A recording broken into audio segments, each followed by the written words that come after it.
The purpose of human life is to expand that experience into the infinite, to do away with all those restrictions and filters and limited views of reality that we've evolved with and that we're still maintaining as human beings, to transcend the ego, basically. The ego is the generalization of all those filtered experiences in one individual entity or individual mind. So your ego tells you, I exist as an individual and it's me against the world.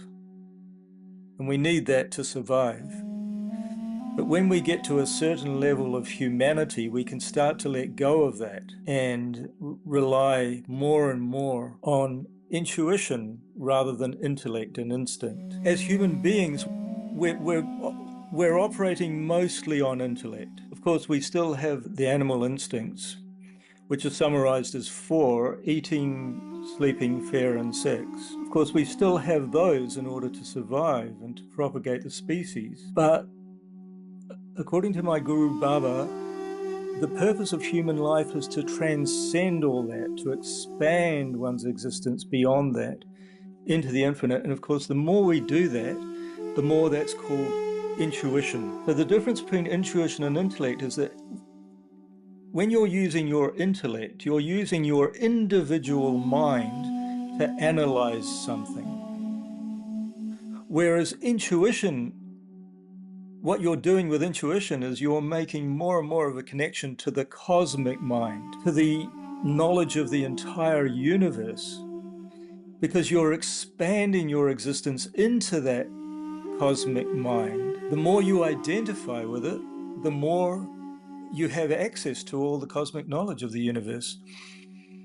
So it's not an analytical process as it is with the intellect. It's a synthetic process, an intuitional one, where the more you rely on, the more you depend on knowledge, the more it will manifest as and when you need it. You don't even need to think about it.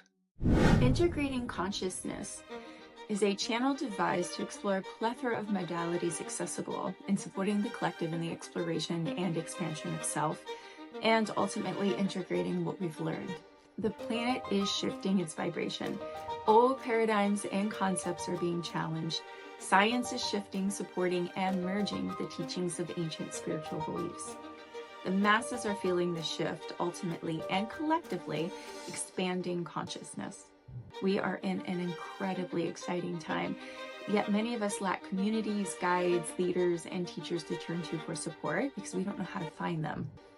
My name is Lelanea Fulton, and I'm a spiritual transcendental mindset coach and unity consciousness mentor. My intention is to create a space that supports individuals seeking personal growth by providing a wealth of knowledge, tools, strategies, insights, practitioners, and language. This will be achieved through the diverse guests I invite to this podcast. So your free and easy support of subscribing, rating, and reviewing this podcast is paramount, as is how such information can move through the platform algorithms. So every month, we will offer free and easy ways that you can acquire free coaching sessions and more with your favorite practitioner. I would also like to invite you to please share any episode that moves you. You never know when a small act of kindness can support a huge energetic shift in a person's life. We are all here to support one another through acts of kindness, and to pass along information is a tremendous act of service. So thank you, and may you recognize the powerful creator you are.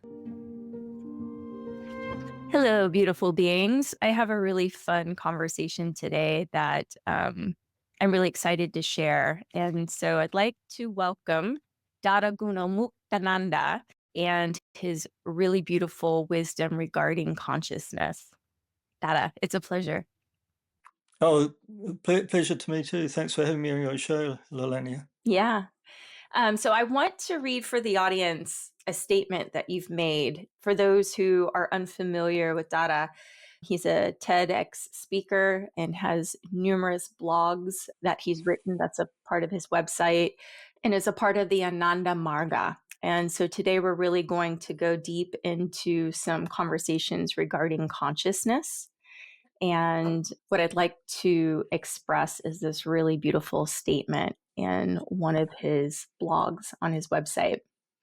And so that is, Supreme Self is inexpressible and inconceivable. We can only know it subjectively. It is the essence of our being beyond sensory perception or intellectual analysis. Words can't describe it, and the mind can't think of it, just like a light bulb can't shed light on the electricity that powers it. It is the one all-encompassing, absolute, and immutable reality of this universe. Everything and everyone exists within it. The entire universe exists in and of consciousness. You are not only a part of it, but one with it, like a wave is one with the sea. Dada, can we espouse on the concept of consciousness? Did I write that? That sounds quite good. It is quite good, and it is yours. Okay. Yeah, okay. Well, this is the concept that is eluding material science currently because, as I said, it's because it's beyond the mind, because it's subtler than mind, it's not conceivable by the mind.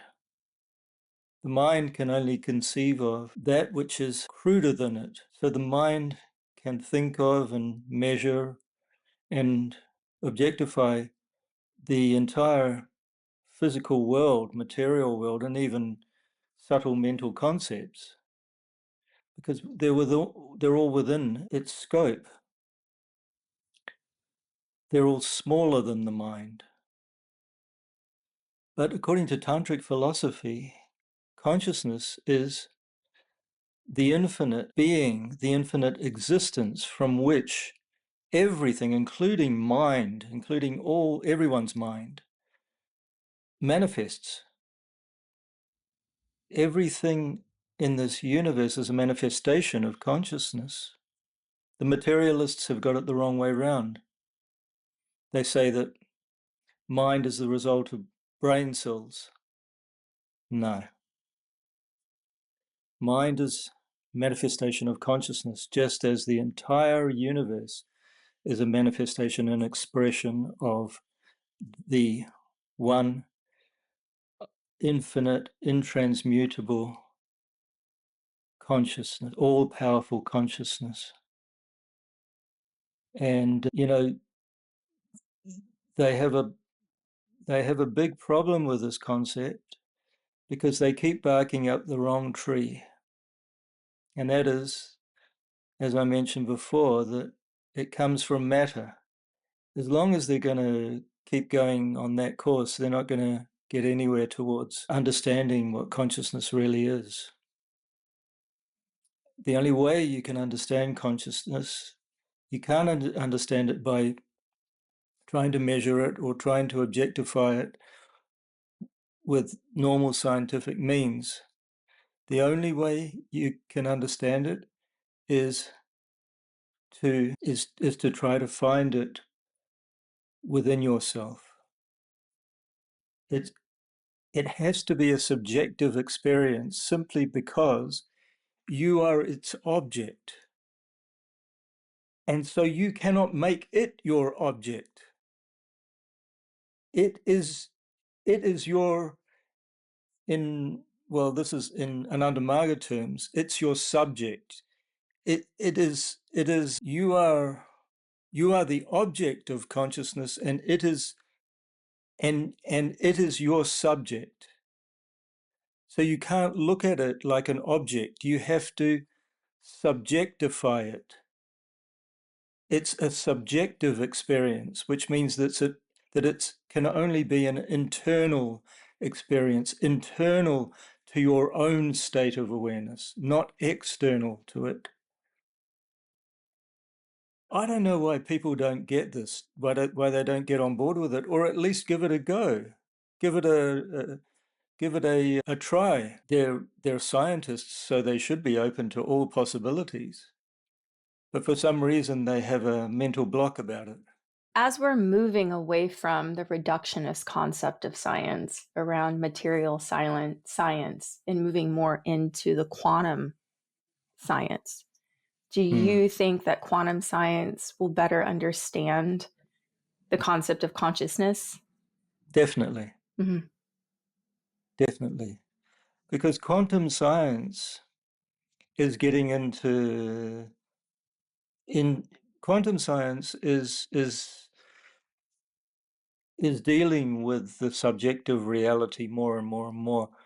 And they found in different types of experiments, the famous one, the double slit experiment, and the fact that when you observe an experiment, it has different results to when you don't observe it, and things like that. Really, really crazy stuff.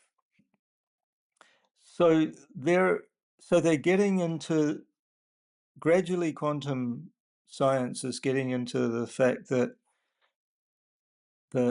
everything is controlled by consciousness, and whatever the greater consciousness wants to do, it can do, including messing with our heads about the reality of the universe. You know, so there's no way that reductionist science is going to get any closer to the concept of consciousness that it already is. And it's unfortunate that they don't recognize that. They can't get past their own egos and just say, okay, look, we were barking up the wrong tree for 100 years. We've got to change course. That's what they need to do. But for whatever reason, they don't do that. But having said that, there are, of course, scientists that are on board with the whole concept of consciousness as a greater reality. Mm-hmm. It's just that they're in the minority. Mm-hmm. Yeah. So I believe that the science of the future is coming on fast, and we will get a much better idea about the nature of the universe and reality and mind and consciousness from the new science. We're currently in the process of switching from the old paradigm of science Mm-hmm. to the newer one, and we'll get a lot. And my guru Baba Sri Ananda Murti, he said that in the future there'll be two types of laboratories: the external laboratory and the internal laboratory of the mind. And this is what yogis even thousands of years ago were doing. They were experimenting in the laboratory of their minds. They didn't have anything else, but they really made a lot of amazing discoveries about mind and consciousness just by meditating and looking within themselves. They discovered all the chakras, and they had a good idea about the different vrittis, the psychic propensities. There are 50 propensities of mind in the human being. So this will be the way of the future as well. And like, for example, biopsychology will be a huge science in the future. The way in which chakras relate to their associated glands. Mm-hmm. The glands secrete hormones, and the hormones affect the mind and the emotions. Currently, this is a very primitive science, but it will become very advanced. Mm-hmm. And Baba also introduced the science of microvita. Actually, when he gave it in 1986, I think it was, he first talked about it in 1986. He said that he was giving it 200 years in advance of the normal trajectory of human progress. So he said that this will be part of the science of the future, that, for example, atoms are made of millions of what he termed as microvita, which means small life. So he talked about the concept. I mean, nobody really knows what it, nobody really understands it. Even so-called experts in Ananda Marga, they're just kind of trying to get to an understanding of what he was really talking about. But it's the concept of matter being composed at the smallest level of conscious beings that are a kind of a direct expression of consciousness. So the concept is that consciousness manifests as the material world and the different minds and bodies of the different creatures of the world through these infinitesimally small life forms that are they're not really mind, and they're not really matter. They're kind of in between. So, as I said, nobody really understands it. He gave it 200 years ahead of our capacity to understand it. But it alludes to the fact that the universe is a lot more mysterious and complex and subtle than we can even begin to fathom at the moment. Of course, we've made a lot of advances in science, especially in technology, but we can, of course, we can make a lot more. Just a gentle reminder that if you're doing the inner work or feeling called for deeper self-exploration and transformation, that my practice is here to support you. My role as a transcendental mindset coach is to serve as a compassionate guide and mirror, reflecting your inner brilliance and potential, because you came to this life with everything it is that you need to align with your path and purpose. In doing this, I offer a range of services tailored to meet the unique needs of each client, incorporating the support of evidence-based coaching techniques, meditation, mindfulness practices, gene keys shadow work, pattern recognition, somatic work, inner parts work, kinetic, and breath work to facilitate inner balance and alignment alongside being trauma-informed. We will work in tandem as I support you in integrating or embodying your newfound awareness and heightened openness to a higher form of consciousness. It is my intention to support you as you architecturally design the reality you want to participate in and the life that you want to live. My practice supports you in being a masterful creator of intentions. You can contact me via my website. The link is in the show notes. So thank you, and please enjoy the remainder of the episode. Absolutely. Yeah. It feels like we're only at the infancy of really starting to understand and comprehend, and that's with the jump in quantum physics that I believe that we're really starting to expand our own consciousness and understanding of our reality and of our environments, which is understanding that we don't know shit right now. Right. We're barely. Yeah, there's that saying: the more you think you know, the less you know. The less you think you know, the less you. Yeah, whatever it is. Basically, you don't know. Yeah, right. Spiritual practice is going to be a huge part of that new science. I completely agree. I was in conversation with our mutual friend, Paul Diamond, a few episodes ago.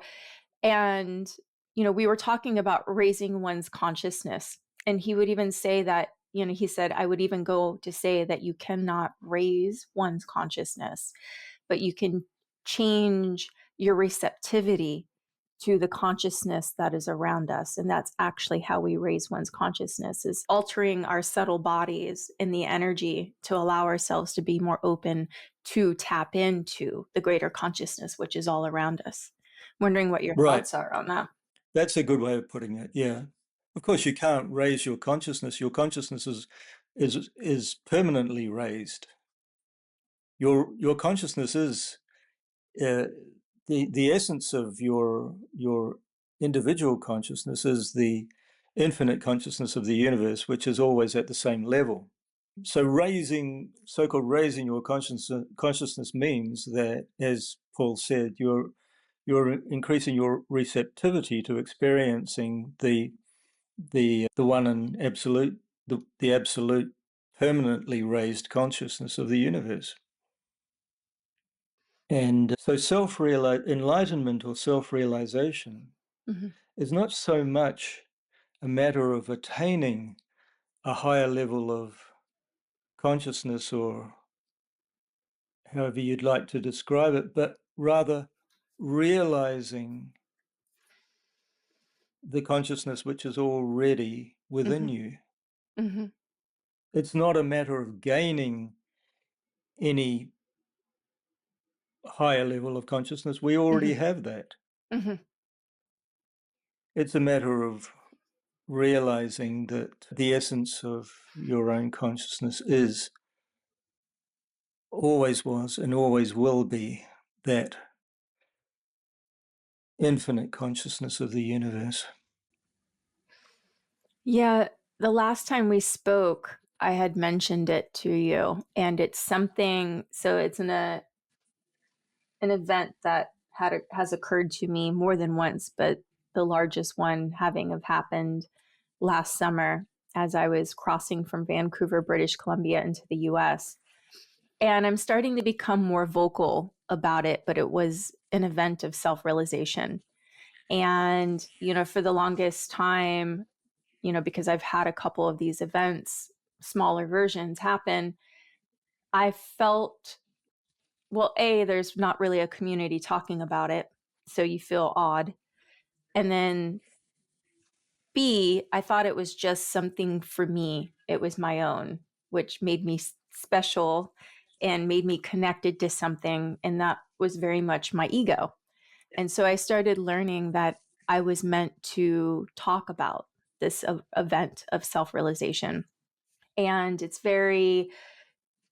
is what you say in this mystical event, this experience that happened where time literally changed.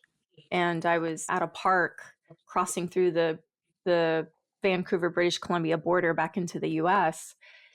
And I had the self realization, and something had shifted inside of me. And I know what the catalyst was of the shift. It was letting go of a belief system that had made up my ego all the way up until that point. And it was an adopted, inherited belief system that was intergenerational. And I had this moment, this catalyst where I was able to let go of the belief, question myself, and then become the observer of myself.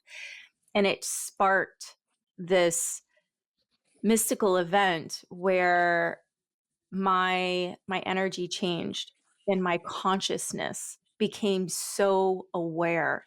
Light started changing. I didn't see people illuminated anymore. I saw them illuminating. Light was coming from inside of them at such a high level. And then time changed. The way people were moving was slower and in this like rhythm, this really beautiful rhythm, even the trees and the movement. And I was seeing light moving between the trees and the people.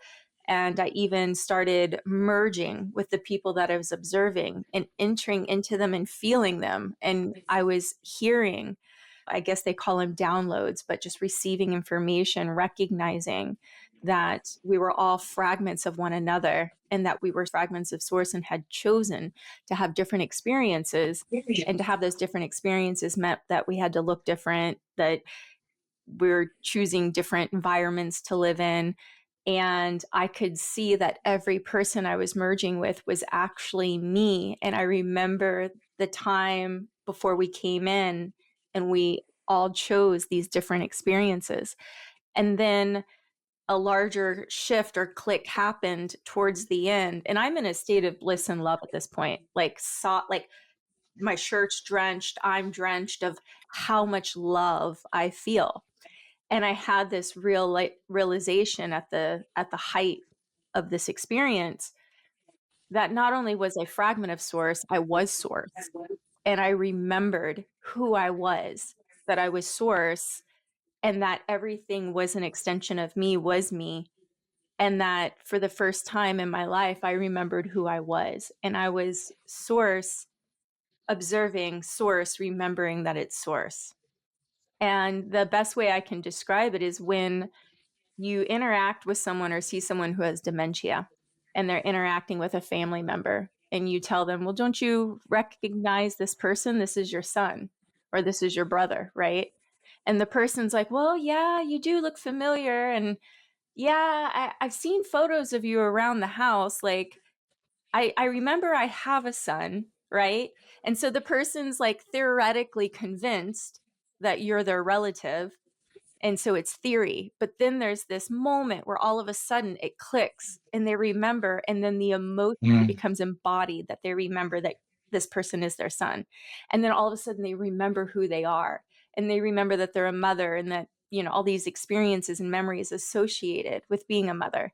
And that was the moment for me, this like embodied flip of remembering that I am source, and even that I chose this experience and how I chose this experience. And it was one of the most profound events in my life.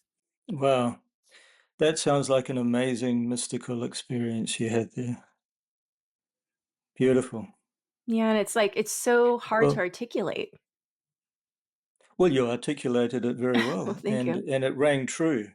Hmm. It rang true Hmm. because you described very beautifully what it must be to really experience consciousness at its source and yourself as that source consciousness. Because, of course, the everyday experience we have as human beings is an experience which which of course is a filtered experience. And by the sounds of it, all the filters were removed, and you could experience consciousness directly.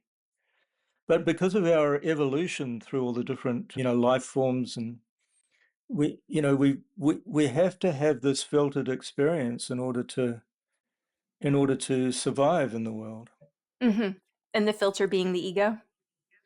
But ultimately, the filter is the ego, but it's different forms. It's the different senses that are giving you information, incomplete information.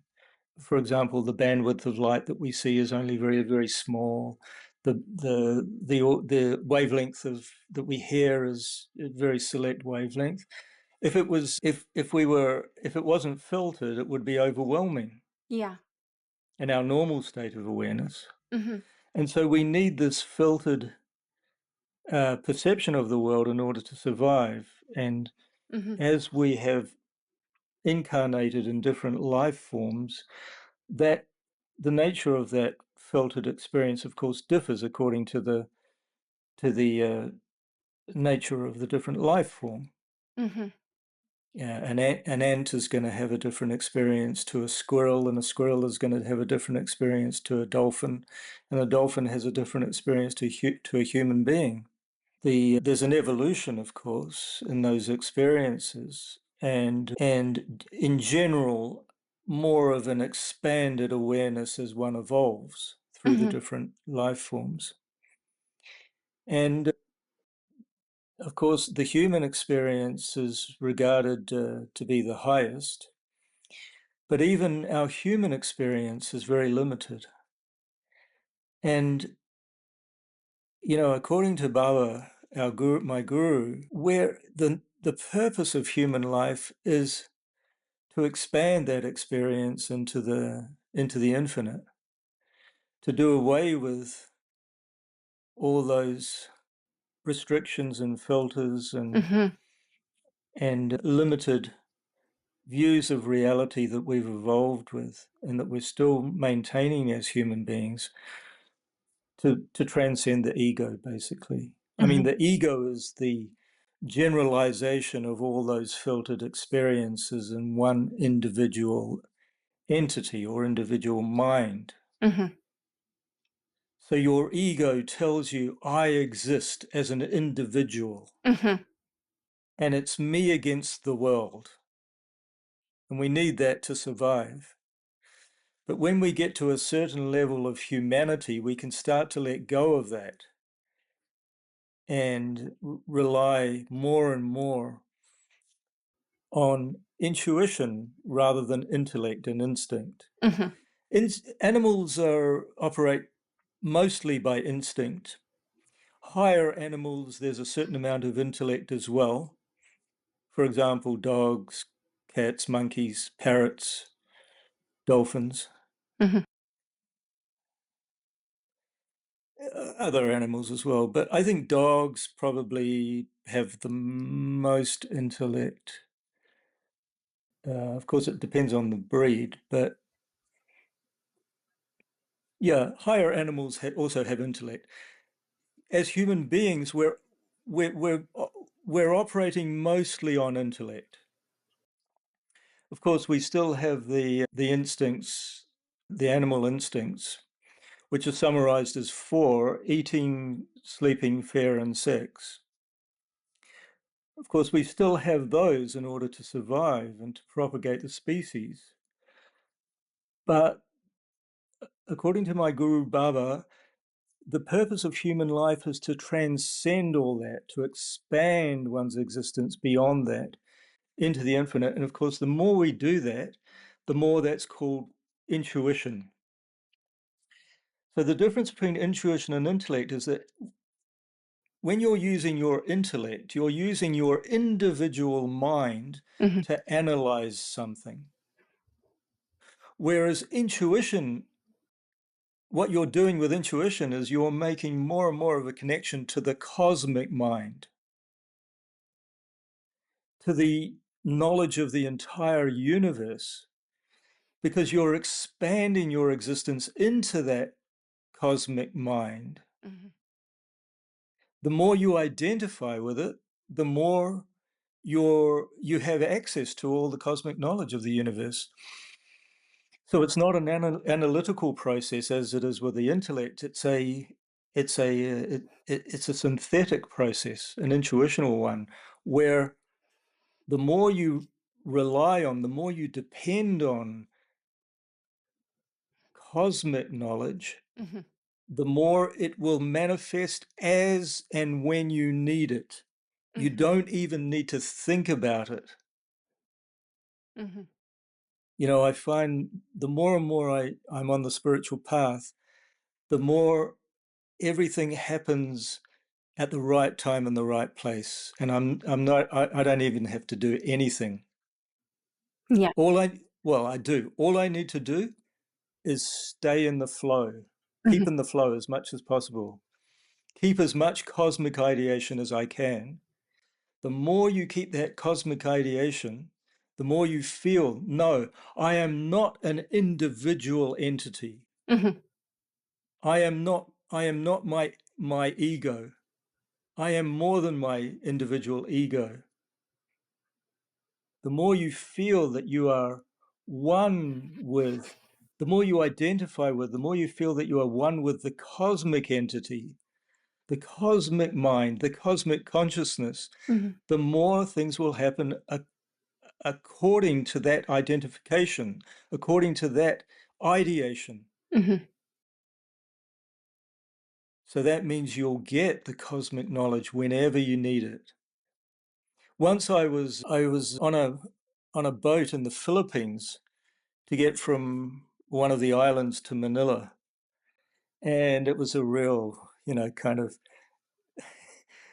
if you can imagine, on the deck was full of hammocks, and everyone was sleeping in a hammock. So I was sleeping in this hammock, and I had this amazing dream that I was flying everywhere.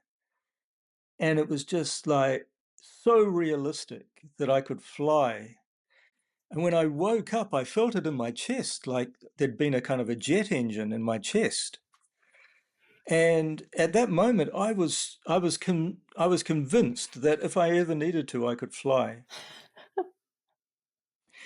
There have been, of course, these occult powers, supernatural. Baba used to say that there's nothing supernatural about them. They're just a more highly developed power than normal. But these have been, they said that Jesus could walk on water. Milarepa was seen flying through the air many times. All these different, saints and yogis of the past could do all these extraordinary things. But at that moment after that dream, I really felt it, that nothing is impossible. No, Baba, in the early days, he had a small group of disciples around him. And a large book was recently written based on thousands of interviews with past devotees. And on one occasion, he said to one of them, just to test him, go and jump off that cliff. Don't worry, nothing will happen to you. Just go and do it. And he did. And he kind of landed on a cushion of air. So, we know very little about the world, and of course we've gained a certain amount of control over our world, but we can gain, as we were saying before, we can gain a lot more knowledge and control and power by a more subtle and future science, which is part of the general science of spirituality. Yeah, as we discover more and more regarding quantum physics, what I'm seeing and feeling and recognizing is that we're giving voice to spirituality, that of the great sages of Tantra. What has been known in those inner circles is now becoming more known within the realm of science. So science is proving spirituality true. And that brings me to the concept of Tantra, which we were just discussing. Roar Bjorns, who has written essays regarding the history of Tantra and how it predates Hinduism and Buddhism and is the foundation for both Hinduism and Buddhism. And Tantra is also the foundation of Ananda Marga. And I'm wondering if you can speak to the concept of Tantra a bit more. Well, you know, my Guru Baba was omniscient. There are many stories that not prove, but really indicate that he really was omniscient. I mean, he would say to someone, "Do you remember when you were 5 years old and this happened?" And they had forgotten, but he reminded them what happened to them when they were 5 years old. So, you know, when these great gurus attain enlightenment, and when they're in a state of enlightenment, they have, as I said before, they have all the knowledge of the universe at their disposal, past, present, and future. Mm-hmm. So he always used to say that Shiva, who is venerated as one of the great gods in the Hindu pantheon, was actually a great guru who lived 7,000 years ago. And Aurora can elaborate on this. I'll just touch on it briefly. And he, as a great guru 7,000 years ago, there was a kind of a tantra, a kind of a spiritual practice in India at that time, in northern India, but it was very primitive and it wasn't systematic. So Shiva systematized it into what he called tantra or yoga. Yoga and tantra are pretty well synonymous. And he also, for example, according to our Guru Baba, introduced the system of marriage, the ragas of music, the beginnings of Ayurvedic medicine, and the Tandava dance, which we're now reviving in Ananda Marga, as you know, Shiva as Nataraj, and amongst other things. So, but his main contribution to humanity was that he systematized the tantra of the day, and made it scientific. And he introduced, for example, many mantras for meditation and different meditation lessons and practices and things like that. And of course, they were developed more by subsequent gurus and yogis. Krishna was another one. Lord Krishna was another one who lived 3,500 years ago. Krishna is also, of course, very much venerated in India. And Baba said that he also was a great guru who actually, he wasn't just a god. Mm-hmm. He lived in physical form and also contributed a lot to the developing spirituality of that time. And, you know, for example, the Bhagavad Gita is a part of the Mahabharata, which is the overall story of the conflict of that time. And Baba said that that actually occurred. That's a true story. And even though it's a true story, it has a lot of very apt spiritual symbols and symbolization and analogies in it. Mm-hmm. And so gradually this science of Tantra evolved over the ages, over thousands of years, from 7,000 years ago. And you see that the major world religions, or all of the religions of today, Mm-hmm. they come from that original Tantra. Mm-hmm. Just as the branches of a tree come from the trunk of the tree, the Tantra is like the trunk. Buddha, for example, was an Indian prince, and he was very much the culture and the spirituality of that time was very much steeped in Tantra. And Buddhism, what he taught, came out of that. Jesus, Mm-hmm. there's a lot of evidence that Mm-hmm. Jesus went to India Yeah. and studied Buddhist Tantra, Mm-hmm. and came back and taught it, and that evolved into Christianity. Mm-hmm. So Tantra is the essence. Tantra is the universal religion. We don't really consider it a religion. It's the essential spiritual practice because its practices are universally applicable to all people. If anybody tells me, "Oh, I'm a Muslim or I'm a Christian or whatever, can I also practice?" I say, sure. I mean, this meditation is for everyone. And you'll see that in the core of all religions is an essential practice of meditation. He died recently, I think maybe about 5 or 10 years ago, a Christian priest, I think he was a priest or a monk, he must have been a priest, Father Thomas Keating. Mm. And he was very, very spiritual. He once said, and this always resonated with me, he once said there's 3 stages to the path. The first stage is to realize that there is actually another. And the second is to try to attain the other. And the third is the realization that there is no other. Mm-hmm. You and it are one. Yeah. Always have been, always will be. So he was a beautiful spiritualist from the Christian tradition. There are many of them. So the essence of all the religions are basically tantric.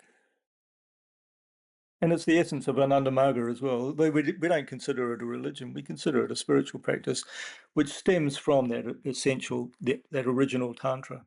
Absolutely. And what I recognize about the Essenes, it brings up something for me regarding Yeshua, or as we white people have decided to call him, Jesus. But Yeshua was a part of the Essenes. And the Essenes, before Yeshua had even spent time in India, were practicing meditation. It was a Right. huge part of their practice, the internal practice, and even recognizing source energy and consciousness and universal energy. So, and we can also find a lot of that in the esoterics of the Kabbalah. Yeah. Right. And it's like, this knowledge goes back so far. It's the Well, foundation. the Star of David was originally the Bhairavi chakra of Shiva. So there's a big connection between Judaism and Tantra as well. God, as we uncover and discover and really go into these different religions with a beginner's mindset, there's such a great way to see the beauty of all religions and how they all come back to spirituality. Absolutely. They say there's a huge Shiva linga in Mecca under the whatever they go around that thing, and that Mecca evolved from moksha. Moksha in Sanskrit means emancipation, salvation. It's the goal of spiritual practice. Moksha became Mokka, Mokka became Mecca. And there's a Shiva Linga there that they hide, they don't show it.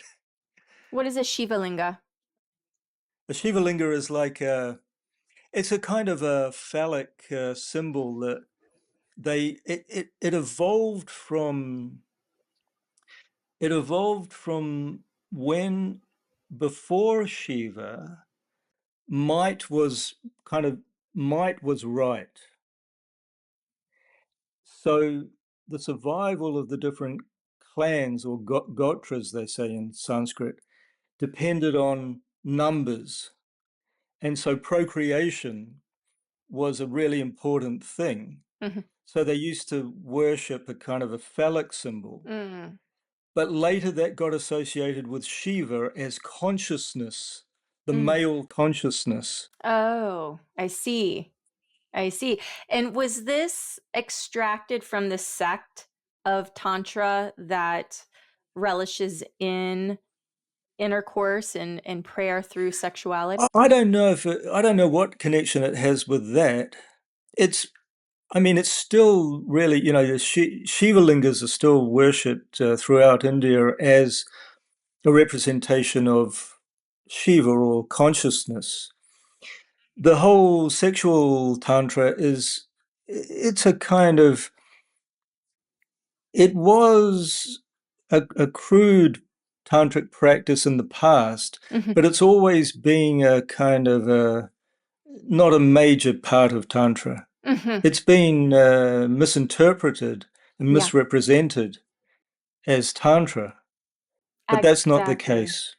That's Yeah, not the case. I'm glad that you brought that up because my introduction to Tantra was my becoming certified in meditation through Tantra. So it's Himalayan meditation on the foundation of Tantra.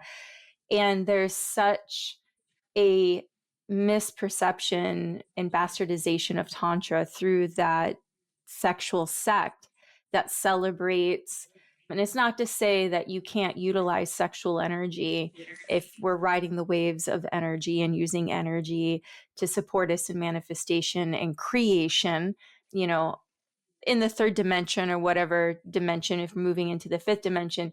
But it's just such an unfortunate piece of propaganda that I see Yeah. in, It's spiritual unfortunate that propaganda. it's been misrepresented that Yeah, way, for exactly. sure.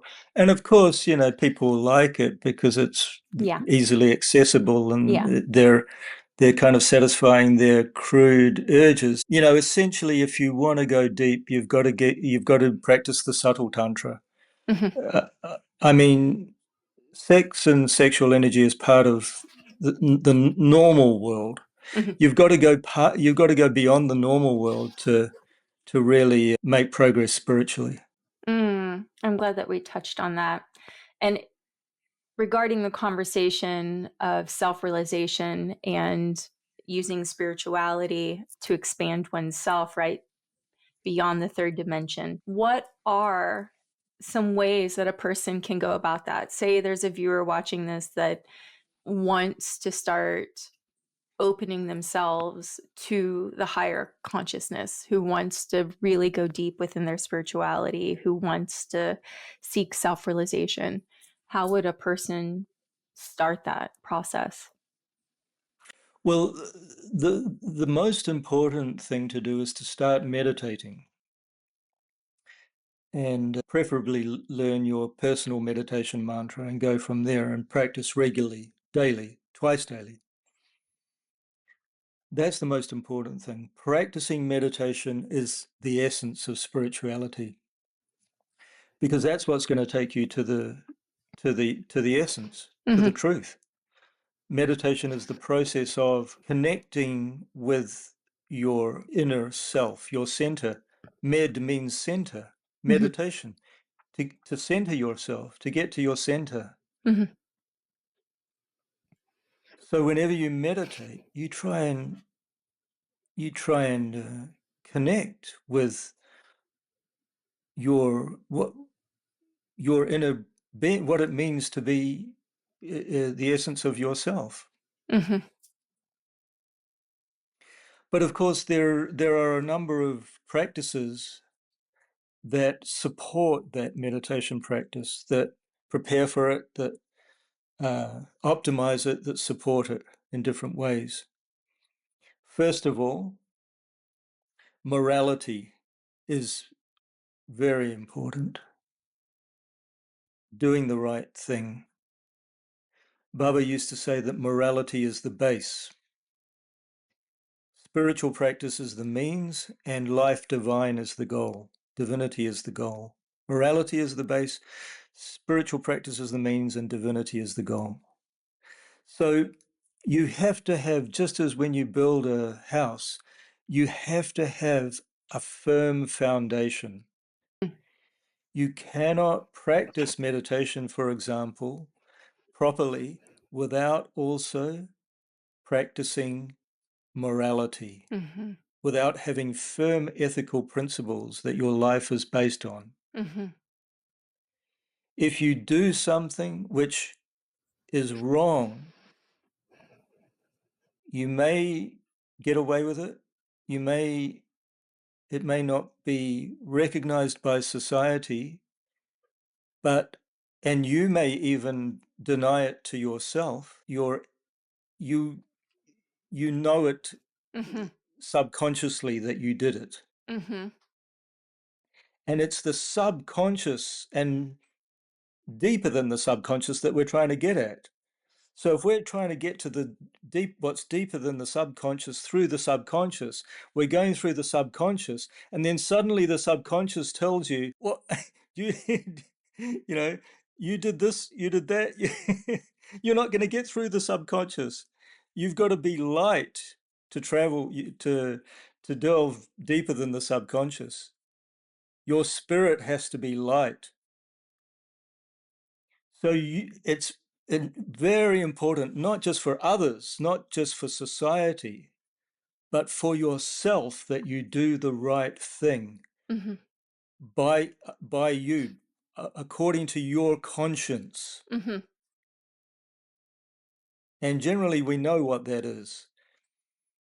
Whatever circumstance we're faced with, we know what the right thing is because our conscience tells us to do it, what to do, what's the right thing to do. So always try to do the right thing. It may be difficult, but if it's difficult, then bite the bullet and do it, because it's going to, okay, you may get a certain amount of convenience or less suffering in the short term by not doing the right thing, Mm-hmm. but it will catch up with you. Mm-hmm. For sure, it will catch up with you sometime or another. So, And the worst way it's going to catch up with you is when you try to go deep within yourself, mm-hmm. because it's going to stop you from doing that if you don't have a clear conscience. Yeah. So what we're So talking about is the maintain a karmic. yeah, it's got, and it's right, and Mm-hmm. it's also got karmic consequences. Mm-hmm. Exactly, it's also got karmic consequences. So doing the right thing is very important for keeping a clear conscience and for not accruing karma, which is going to get you in a bad situation in the future. And it's also important for not screwing with other people and not making their lives hell due to your actions. So it's extremely important on many levels. So that's the thing. That's the base. Mm-hmm. Very important. Then there's the type of food that you eat. Mm-hmm. Of course, we know now that certain types of food are better for the body, better for the planet. If you eat, Mm-hmm. if you don't eat meat, for example, it's much better for the planet. Not to mention the animals that Yeah. you're eating, that you're not eating.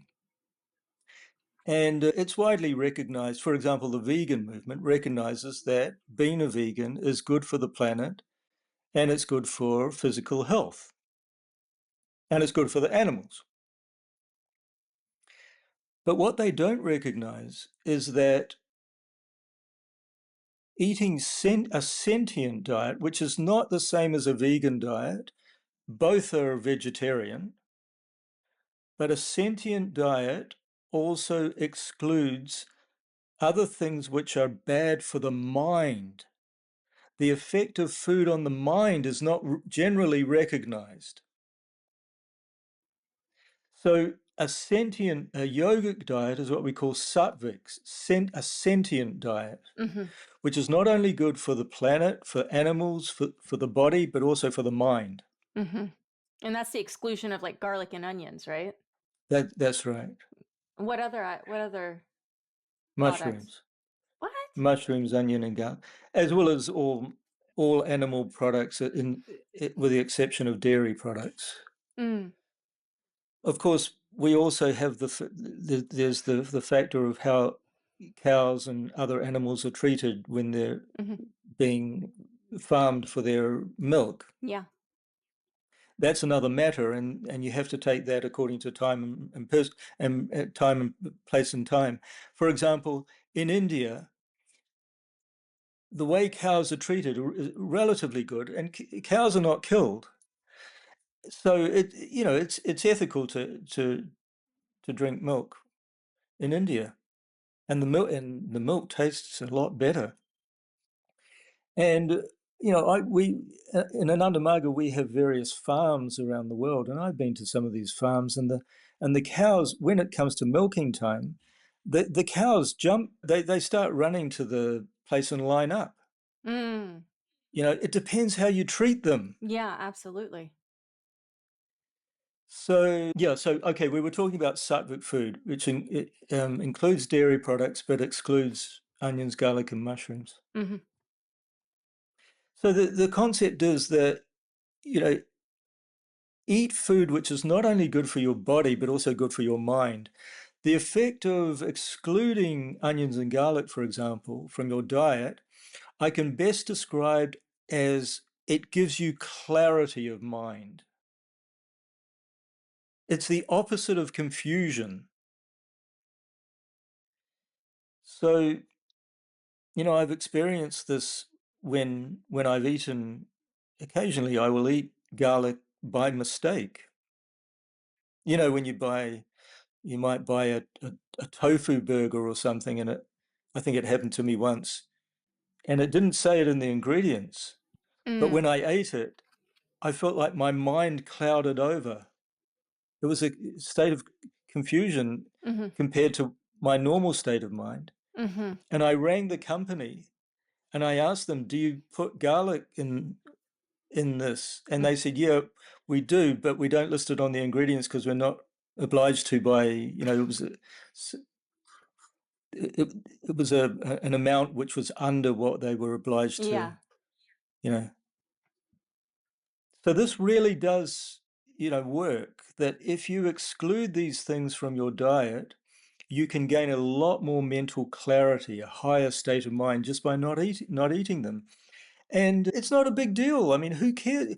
People say, "Oh, I can't give this up." Who says you can't give it up? Just No, don't it's a eat it. belief. It's a limiting belief Yeah. system. But what about the mushrooms? I'm really curious about this. Mushrooms, I don't think mushrooms have that much of an effect. Certainly not as bad as onion and garlic. No, because we know the And medicinal properties of many mushrooms that scientifically we're recognizing to be superfoods. yeah. Yeah, I would say, look, start off by removing onion and garlic. If you want to stick with mushrooms, then do so by all means. I mean, they're definitely classified as tamasic or static food, but personally, I don't think they're as bad as onion and garlic. Yeah. Well, so we know the garlic affects the mind, and was it the onion? One of them affects the gut biome. Well, both of them are toxins. And that's why they smell so bad when you eat them. You know, that's why you smell when you eat them, because they can't be digested by the body because they're toxins. They have to be excreted through the sweat and the breath, and so that's why there's an aura of unpleasantness around people that eat. And when you stop eating, you can the potency of it being excreted through somebody's glands and expressed out of their skin and their breath is so incredibly foul. I stopped eating, Yeah, and just being around somebody that ate it 1 to 2 days prior, I can smell it right, and be like, you had it 2 days ago, or you right. had it just recently. Yeah, It is I can smell insane. it from a mile off. Yeah. I'll tell someone you ate garlic, Yeah. and and they Oof. they may not even be aware of it themselves. They might have done it by mistake, but I say, Mhm. yeah, you did it. And then it happened to me once when I first learned meditation. Somebody said to me, "You ate garlic recently," and I thought, no, I didn't. But then I had a falafel or something, Yeah.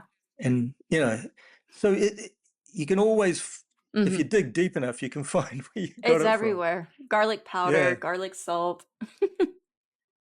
yeah. And people aren't aware, when they're eating it, they're not aware of how bad they smell. It's only when you stop eating it that you become aware of it. So it's such a thing that, of course, I've been in Italy for the last month, and one of my favorite things here is pesto.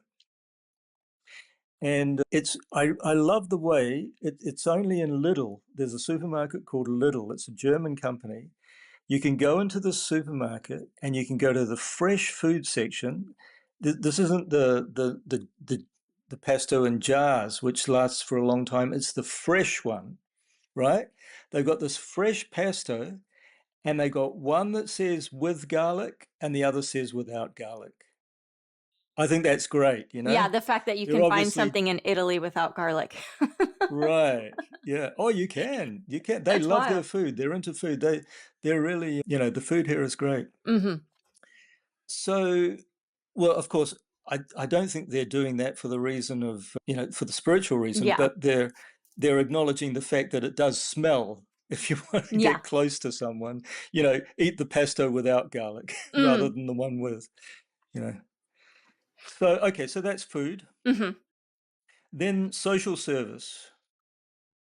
Helping others is extremely important. It's actually, there are two pillars of spirituality. One is self-realization, the other is welfare of all, or service to all. So the two go together. They're like a kind of a feedback loop. The more you meditate and expand your sense of awareness, the more you encompass all within the feeling of yourself, the more empathy you feel, the more compassion that you feel, the more love you feel for others, the more you feel like helping them. Conversely, the more you help people, the more it gives you that feeling of inclusiveness, the whole world being a part of you. Yeah. The more you can help the world, the more you can connect with the world, the more you feel the whole world is a part of you, the greater you feel. So there's this feedback loop in spirituality between meditation and service. The more you meditate, the more you feel like serving. The more you serve, the more you feel like meditating. Very important. And of course, service means, first of all, helping those that need it, not those that don't need it. If a rich person asks you for money, there's no point in giving them it. And secondly, the most important factor is it must be non-transactional, Mhm. unilateral. Yeah. It must be solely with the intention of helping, not of gaining anything in return. Mhm. Of course, you gain the most in return. Whenever you help someone, you gain Yeah. the most because it makes you feel great. Yeah. Internally, Yeah. you feel you feel you Mhm. feel like a good person. You feel like a better person. The more you give, the better you feel as a person. The better you Yeah. feel, the better you feel about yourself. Yeah. The closer you're getting to your inner self, the closer you're getting to your the closer the more you're identifying with your greater self, your greater Mm-hmm. sense of being, of existence. Mm-hmm. So this is all tied in. Spirituality is a science. Mm-hmm. It's not woo-woo. No. It's a science. It's the intuitional science. Okay, service is very important. The more you can help others. And I remember the last time we talked, you told me the beautiful story of how you were overcoming a heartbreak, and you started to volunteer at a place, and it was such a perfect example of how service is so important, not only spiritually but just maintaining a bright frame of mind, of avoiding the depression that you feel with disconnection, and it's so important. Giving is receiving. Yeah, it really was. In my coaching business, my practice, when I have clients that are feeling depression and losing themselves and feel like they don't know themselves, or are going through a heartbreak, or even the loss of a loved one or a child, we work together to identify areas that they would like to be more involved in through acts of service. Yeah, And then immerse themselves in different community actions or groups based on what they align or most attracted to. In my right. particular situation, I was working with the elderly, using my service dog and going in and supporting the elderly with, and these people, it almost brings me to tears, lit up every time it was my scheduled time to come with my dog Tohapka. And these people were on Medicaid. It was one of the few, assisted living homes that took Medicaid or Medicare. And so these people didn't live very privileged lifestyles. And there was just so much excitement when myself and Tahapka would come in, and the stories that they wanted to tell me about their lives and how they were and all the experiences when they were Mm. young. And I would listen to them remembering their partners that they had lost decades prior. Oh, just listening to them must Yeah. have been such a great thing Hmm. for them, to have someone to listen to Yes. them. Yes.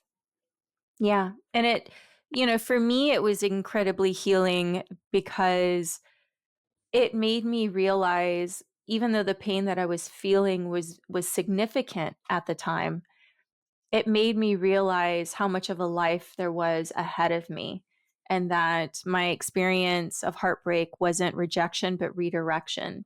And Right, hearing some of the great love stories of these individuals made me realize, like, I'm glad I didn't settle for something that was right, painful and abusive, right. like, that I am still moving forward.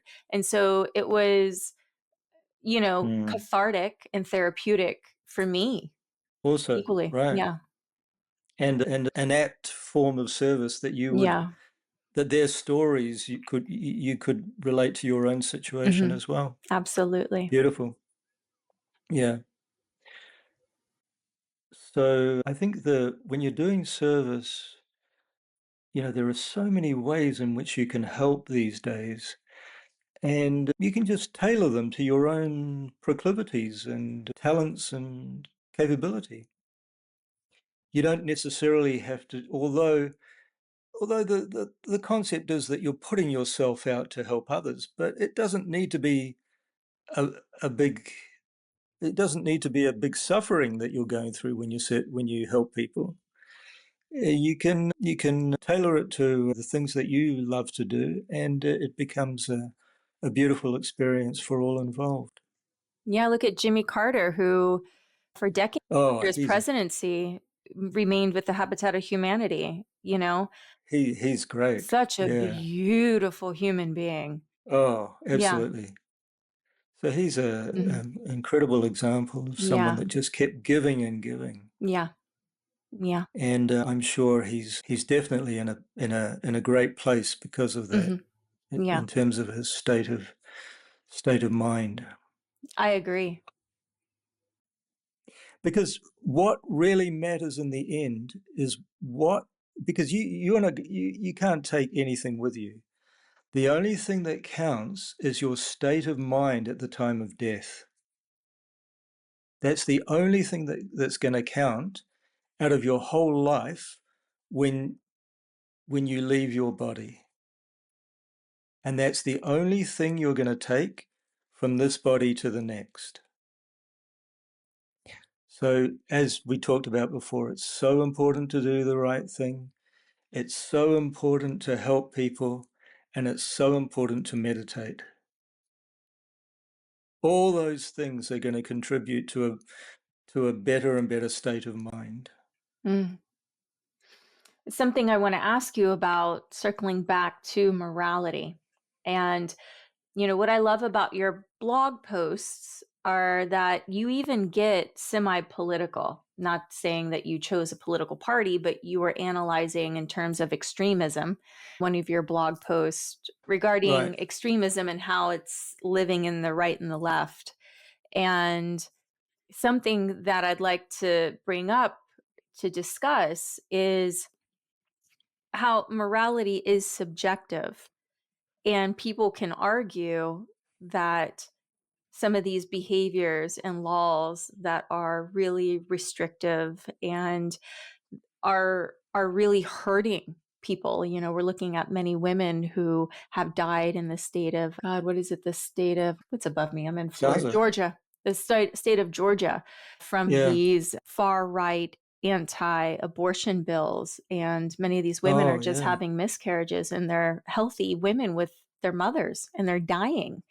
And so we've got a group of people who are like, well, I'm in alignment with my morality of being pro-life, even at the detriment of young mothers who are dying. And Yeah. so that's the question: is, even though morality is subjective and it's really based on your conscience, even those who have caused harm, Exactly. even Hitler believed that he was in alignment with his consciousness and that he was doing the work of God.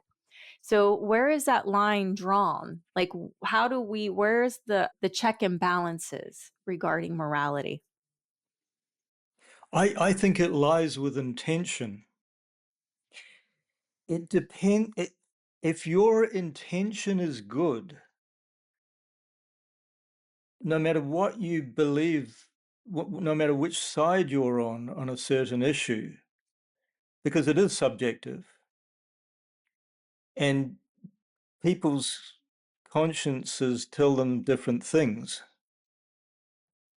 But if your intention is good, that you're genuinely trying to do the right thing, that's going to align with a clear conscience, Mm-hmm. no matter what side of the fence you're on regarding a certain issue.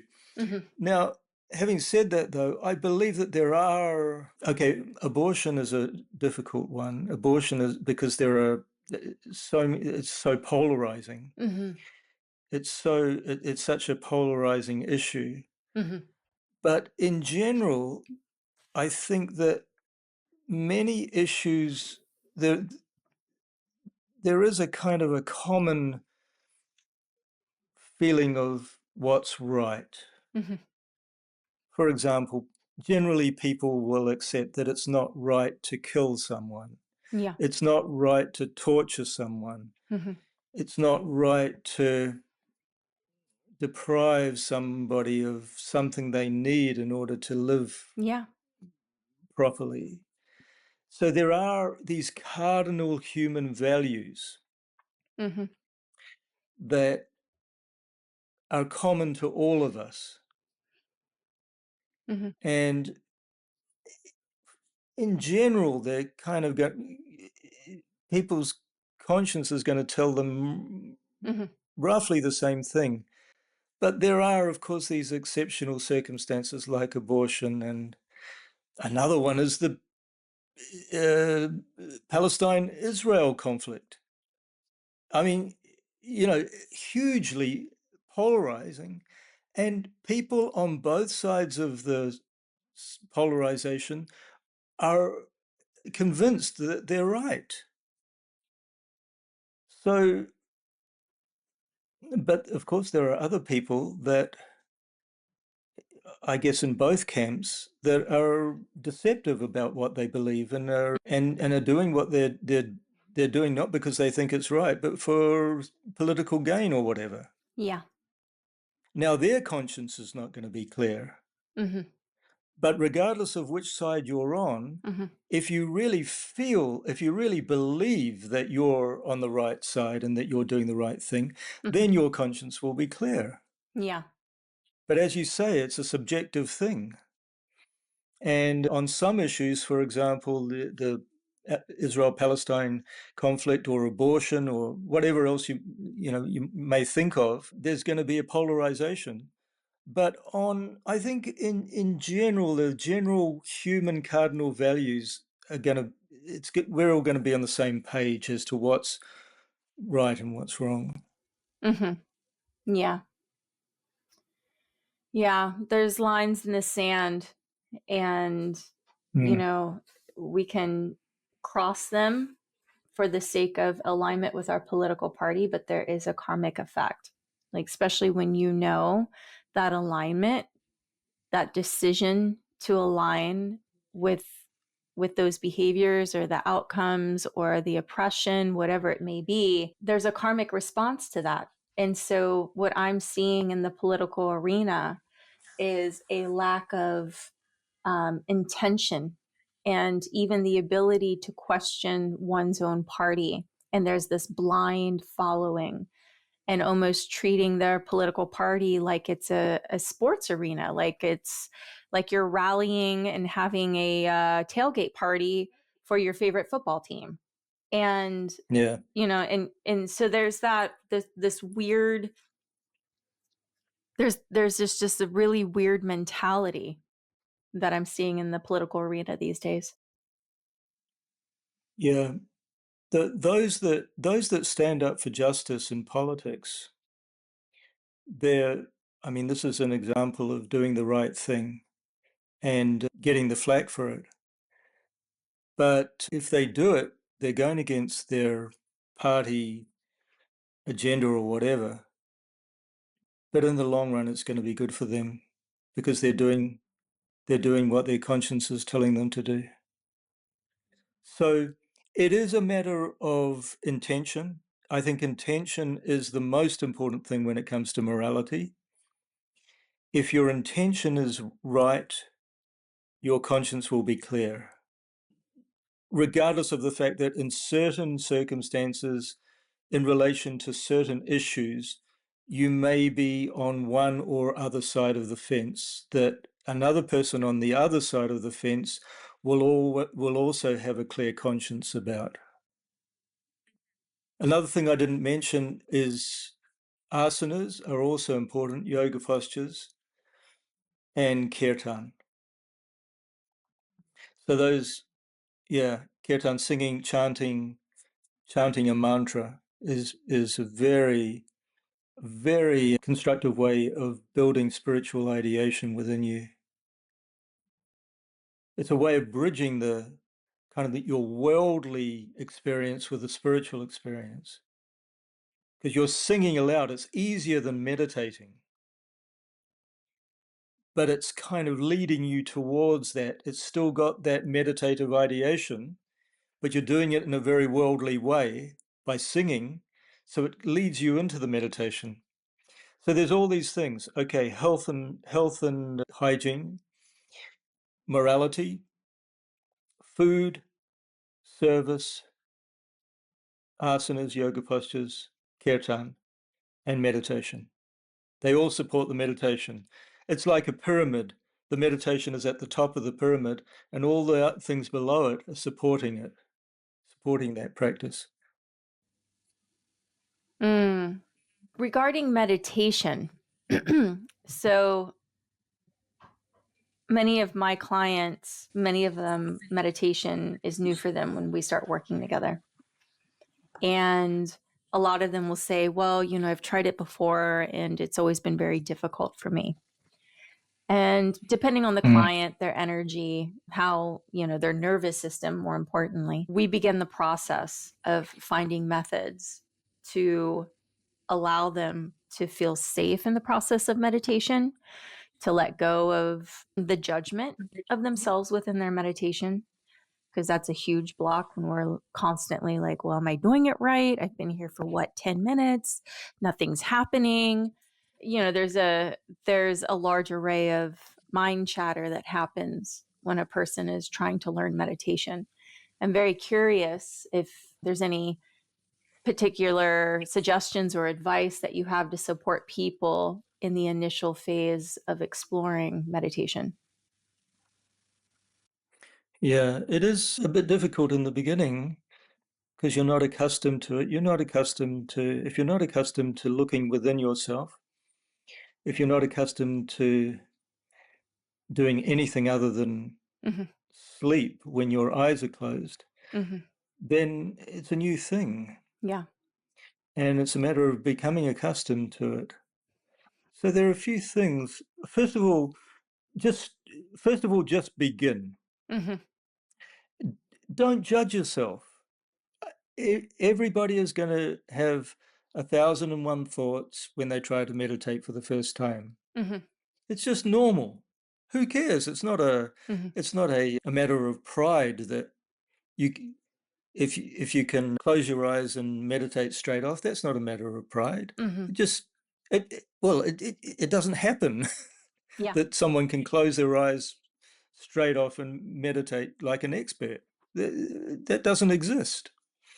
So we're all in the same boat. We're all accustomed to thinking when we're conscious rather than trying to reduce our thoughts, and we're all accustomed to thinking externally when we're conscious.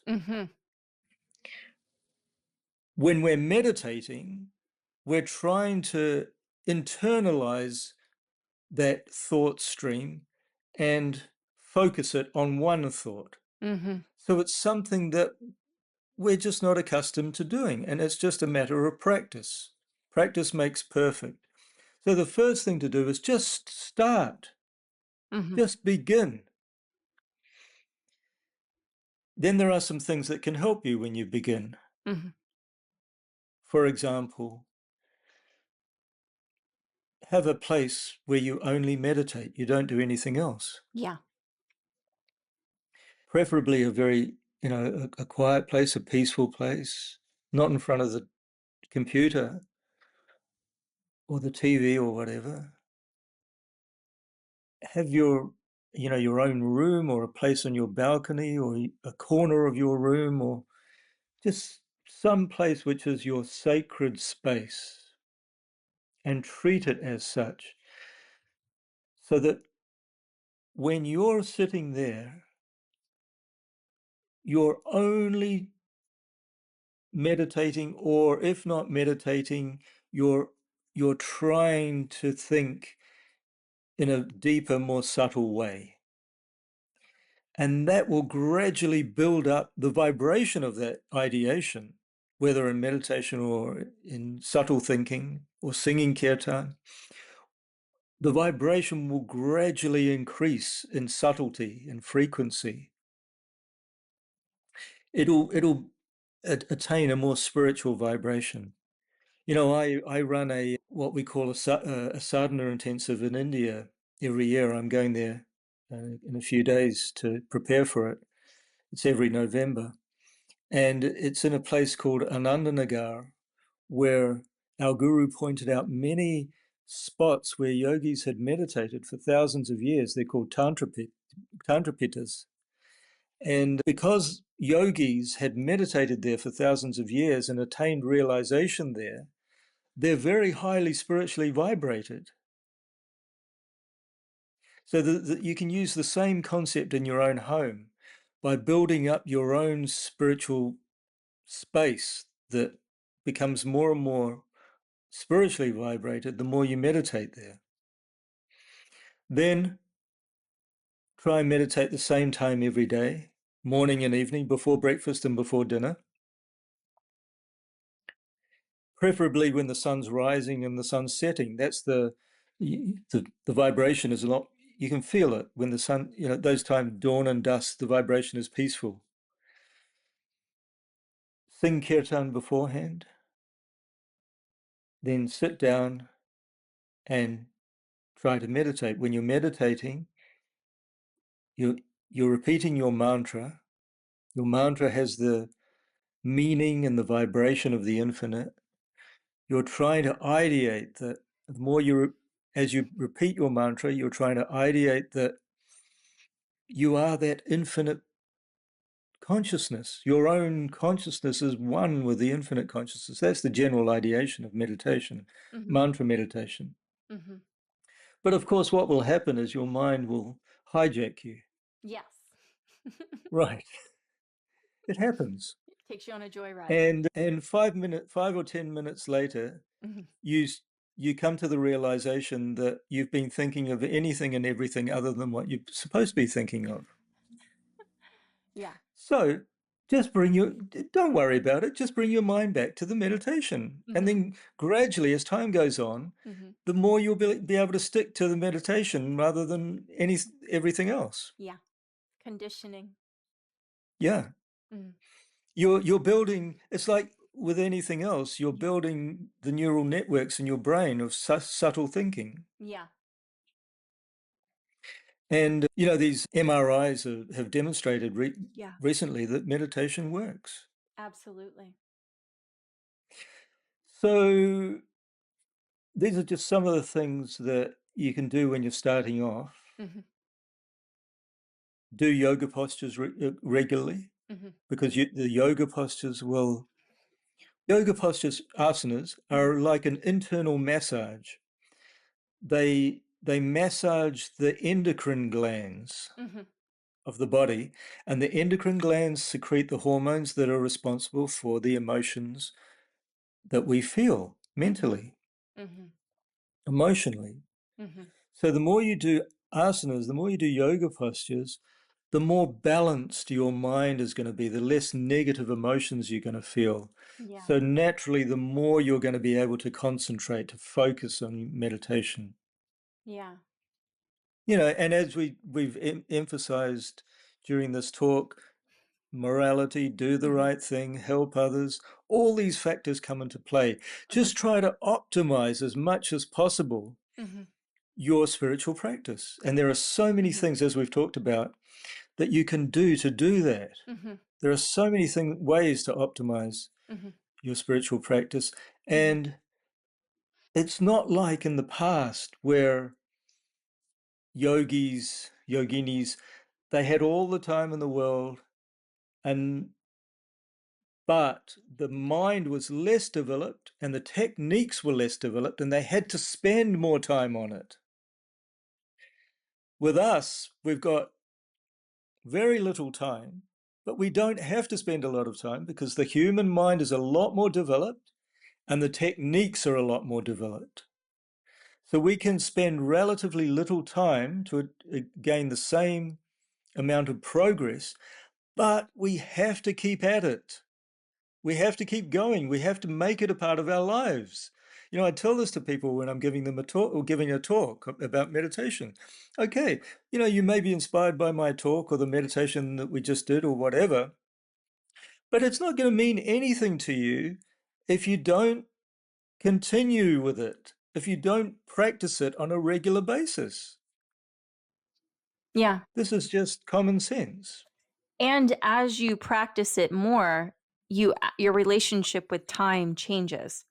So as I practice 30 minutes in the morning and 30 minutes in the evening, and then, if I found time, which I did, I would do about 30 minutes or an hour in the middle of the day.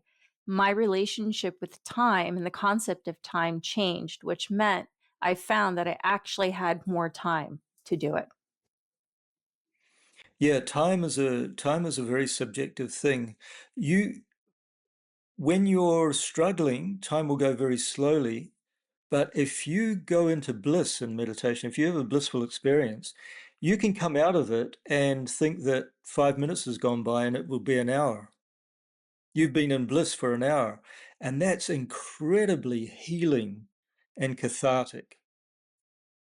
The best thing you can do for yourself in terms of healing yourself psychologically and emotionally and really working through your issues is to be in bliss for an hour. Of course, in the beginning, it's difficult to do that, but I can remember it happened to me by some kind of cosmic grace, even when I was learning meditation, even when I just learned meditation, that I would have these amazing blissful experiences. And just so, when you come out of them, you just feel so much better than you did before. And so it's that connection to spirit that's ultimately, I saw this thing on Facebook the other day. I actually reposted it. Then there's this young guy asking this Native American shaman or something, what's wrong with the world? And the shaman replies, we've lost our connection to spirit. That's ultimately what's wrong with our world. Yeah, I agree. Both individually and collectively. Yeah. So we must, that's changing, for sure that's changing. And we're undergoing a shift in consciousness on this planet at the moment, which is bringing us into a new spiritual age. It's definitely changing. But so we're in the process of restoring that connection to spirit, both individually and collectively. And it's so important that that happens on an individual and collective level. I completely And it agree. is, as you say, it is happening. It is happening. Yeah, I would say when I first started meditating that I found that state of bliss more so than now, being seasoned in my meditation. But It happens like that. Yeah, I would come out of my meditation with my face wet, my shirt wet, as I had been moved to love and bliss at such a high level.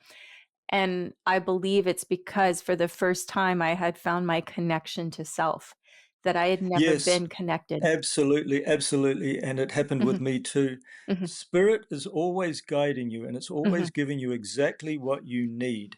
So not only did you find your connection to self again, and you were elated because of that, you got blissed out because of that, but Spirit is giving you that experience in order to confirm to yourself that it exists.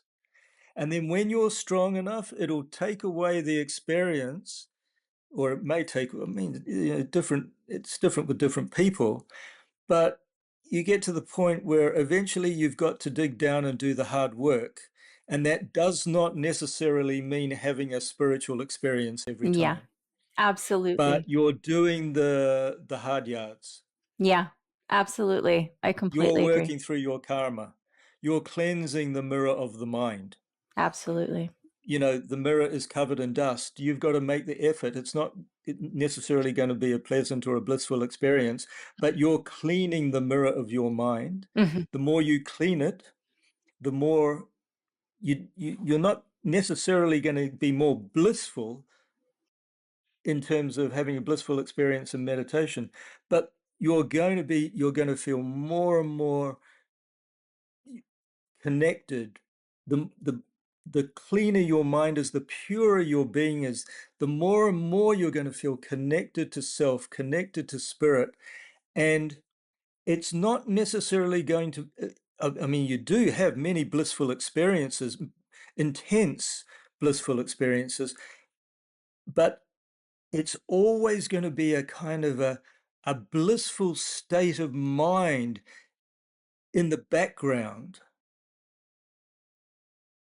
So rather than having, before you started meditation, your background noise was depression or anxiety or fear, the more you practice meditation, that background noise is going to transform into a sense of love and well-being and bliss. It's not necessarily going to be an intense feeling of that, but the important thing is that the background noise changes. So that when you wake up in the morning, you're not going to feel dread as you used to do. You're going to feel love. Absolutely. There comes for an individual, they find their home frequency, their home vibration. And we can only find that when we're able to come home to self. And everyone's home vibration is different, right? And for me, well, it depends on their sanskaras, the karma. Yes. Yeah. And so a lot of that for me was finding homeostasis with my nervous system, like regulating my nervous system, because I had spent so long with my nervous system dictating my day based on my nervous system and my reactivity to the events around me, because my perception at that time, before my awakening, before my growth, and before my egoic death or dark night of the soul, whatever we really want to attach to it. Before that, Beautiful book, by the way. Beautiful which one? book. Dark Night of the Soul? Oh, yeah. Eckhart? Beautiful. That was Eckhart. No, Who that's was that? St. John of the Cross. Yeah, Oh, right. It was written about 500 years ago. I haven't read that. Beautiful. Sorry, I interrupted you. No, it's okay. I'm going to add that to my queue. So before I had my experience, the world was happening to me, and the nervous system was the reaction to it, and tethered to the past, and the memorization of past trauma was very much still frozen in the body.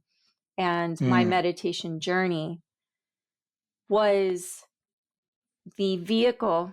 It was the spiritual vehicle that was happening, or that I was utilizing to maneuver through the awakening, the dark night of the soul, the egoic death. It was the thread of light that was moving me through these experiences and allowing me to feel at home with myself, to feel grounded, to feel stable. And it also allowed me to find my intuition, the voice of my intuition, which you've spoken to, which is very different than instinct. Instinct is that primal, fear-driven, stay alive, where intuition is not fear-driven. And so when I'm working with clients and they're very like, well, how do I know? And they'll tell me what they think their intuition is. And that's all fear-based. The intuition does not sit in the fear. And that's how we know when we're channeling that voice and strengthening that voice. And so my meditation allowed me to find my home frequency, my homeostasis with my nervous system, and allowed me to even create ritual, which I think is extremely important. And I just did an episode recent with a really beautiful woman on the concept of ritual. And as you mentioned, having a space where you do your meditation that is quiet, that you can participate in raising the vibration in that space, so that you always feel pulled back to that space. And when you're in that space, you feel compelled to come back to self through meditation, because meditation then becomes not something I need to do, but it's a desire, because it's this really beautiful, grounded, safe space. And then as you perfect your meditation, which it doesn't need to be perfect, but perfecting it, meaning creating that rhythm, no matter where you go, you can feel safe, because you know that you're grounded and that you're centered and that you're with yourself. And so meditation, for many, I've heard many people talk about how meditation has saved their lives. And for me, meditation was my rebirth. Yeah, me too. I feel like I'm a different person now. Yeah. Absolutely. I know I'm a different person now. Yeah. Oh, man. I love talking to you. We always have such good conversations. Likewise. Yeah. Yeah. Yeah, I thought the last one was good, but I think this one was even better. Yeah. So, the viewers, and I know that you have a donation to support viewers who, and for viewers who are not familiar with what I'm speaking about, a lot of the people that I interview are providers and suppliers and donate services or gifts. And Dada will be donating a book. And how you can access these free coaching sessions, books, or swag is by leaving a comment under your favorite episode on Spotify or YouTube, and follow, please, and hit the notification bell. But leave a comment on how this particular episode has encouraged you, how it has supported you on your journey and in the aspects of growing. Please leave a well thought out comment, and I accrue them at the end of the month and pick the most substantial. And we donate services. I always donate a 90-minute coaching session each month. And Dada will be donating his book. Can you tell us a little bit about what they can expect? Well, it's based on my TEDx talk, which I gave 10 years ago in 2014. And I elaborate on all the. So, if you Google TEDx Dada, then you'll see my TEDx talk and you can see the talk. And basically, I'll elaborate on what I was talking about in the book. So, it goes through a lot of the things we've touched on, a lot of the things in the book now in this talk. And it'll go deeper and go through all the different aspects of spiritual practice as well as social aspects as well. For example, my guru gave us a socio-economic concept of how to live better socio-economically, as well as because he was really the first guru in India to talk about social issues, first spiritual guru to really talk about social issues and really emphasize the fact that unless people's basic necessities are met, they can't do higher things in their lives. So social justice, socio-economic justice is very important for spiritual practice, as well as the well-being of all creatures on this planet. So so I talk about that as well in one chapter. And he also gave the philosophy of neo-humanism, which is a kind of an expansion of humanism, meaning that neo-humanism is love for all beings of the world, not only human beings, all humans, animals, and plants on this planet, and also all around the universe. So it's a kind of an expansion of humanism to universalism. He used to say that you shouldn't have any ism. There are many isms: sexism, racism, whatever. You shouldn't have any ism except for universalism. That's the only ism. Yeah. Right. Yeah. So I talk about different things, and then the last chapter is about different experiences that I've had, as well as experiences my fellow meditators in Ananda Marga, as well as other mystical experiences that people have had. So I believe it's quite a well-rounded book about the spiritual path. It's not written, for example, I mentioned Dark Night of the Soul by St. John of the Cross. I think he must have been an enlightened being in his own right. I'm not that. My book is not written by an enlightened being, far from it. But, I think what I have to say can be helpful for people, because we're all on the same path. We're all trying to get there. And I feel that I wrote from the heart what I've learned, and I believe it will be helpful for others on the path. Well, I'm looking forward to reading it. I haven't read it yet, and it's in my queue. I'll send you did I send you a digital copy? No. I'll send you the digital copy version. Oh, that's wonderful. I'd love that. Thank you. I thought I sent it to you. Not that I saw. Okay. Well, I want to check in and see how you feel, if there's any particular topic you want to circle back to, or if you're feeling complete. I can't think of anything else. Of course, there are many other things to talk about, but I know. There's Wonderful. So then I'll bring this to a close, and I know that there's many other things to talk about, and I'm looking forward to talking about them and having you back. And get really excited about going as deep as we can on any particular subject, because I love... Oh, sure, I'd be happy to. Yeah, I'd be love happy talking to you. Yeah. Likewise. Awesome. Well, Dada, it was such a Well, pleasure great to talk have to you again. Yeah, likewise. It was a pleasure. Thank you. Namaskar. I greet the divinity within you with all my mind and all my heart. That's the meaning of Namaskar. Namaskar. Beautiful.